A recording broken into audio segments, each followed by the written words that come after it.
জান্নাত আল্লাহ, জান্নাতের সব ফার্নিচার সোনা রূপা দিয়ে হবে, জবরজুত জমরুদ দিয়ে হবে। জান্নাতে ফল ধরবে সোনার গাছে, কাঠের গাছে না, সোনার গাছে ফল ধরবে, রূপার গাছে ফল ধরবে। জান্নাতে ডেলি 70 বার কাপড় চেঞ্জ করবে। জান্নাতের কাপড় এই দুনিয়ার সুতা দিয়ে হবে না, জান্নাতের কাপড় তৈরি করবে আল্লাহ আলোর সুতা দিয়া, নূরের সুতা দিয়া তৈরি হবে। এই জন্য দুনিয়ার কাপড়ে ওয়েট আছে, ওজন আছে সুতার কারণে। জান্নাতের কাপড়ে কোনো ওয়েট থাকবে না, ওজন থাকবে না। কোন দর্জি বানাবে না, আল্লাহ কুদরত দিয়ে বানায় পাঠাবে। জান্নাতে কোনো ওয়াশিং মেশিন নাই যে পুরান হয়ে গেলে ধুয়া পড়বে, ময়লা হয়ে গেলে না। জান্নাতে সব ওয়ান ডে ইউজ। কতদিন? একদিন ব্যবহার করবে।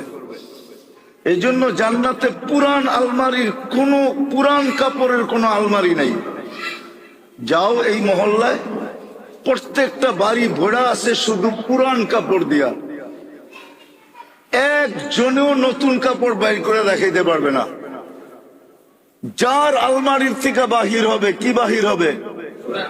কি? কেন? কাপড় একবার পরলেই তো পুরান। দেখাক আমাকে কুমিল্লা শহরে একটা দোকান যে আমি ওইটার থেকে পয়রা বাহির হইয়া কুমিল্লা শহরে একটা ঘুরন দিয়া তারপরে আবার দোকানে আইসা বলবো ভাই কাপড়টা নিব না, ফেরত নিব? হ্যাঁ, কেন? খুব আপনি গায়ে দিচ্ছেন, এটা নেই কেমনে, এটা তো পুরানো হয়ে গেছে, ঠিক না? তো আমাদের ঘরে তো সব আলমারি বুঝাই কি কাপড়। জান্নাতে পুরান কাপড় রাখার কোন আলমারি নাই, ওয়ান ডে ইউজ। জান্নাতে কোনো ওয়াশিং মেশিন নাই, জান্নাতে পেশাব পায়খানা নাই। লা ইয়াবুলুন ওয়ালা ইয়াতাকাওয়াতুন। বলবে খাবে, এটা ব্যানিশ হবে কিভাবে? শুধু ঢেক দিবে আর খালি হয়ে যাবে। দুনিয়াতে যত দামি খাওয়া খায় তত বেশি দুর্গন্ধ হয়। মনে হয় বিশ্বাস হয় না? শাক দিয়া ভাত খায়া দেখো, শাক আর ডাইল দেখো গন্ধ কিরকম হয়, আর পিজা খায়া দেখো গন্ধ কিরকম হয়। যত দামি খাওয়া তত দুর্গন্ধ। জান্নাতে কোনো দুর্গন্ধ হবে না, সব সুঘ্রাণ হয়ে বাহির হয়ে যাবে।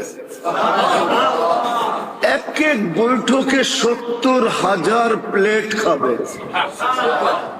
70,000 আইটেম খাবে। খাবে, ঢেক দিবে আর খালি হয়ে যাবে, আবার খাবে। দুনিয়ার বুফে 200 আইটেম আছে, এর বেশি নাই।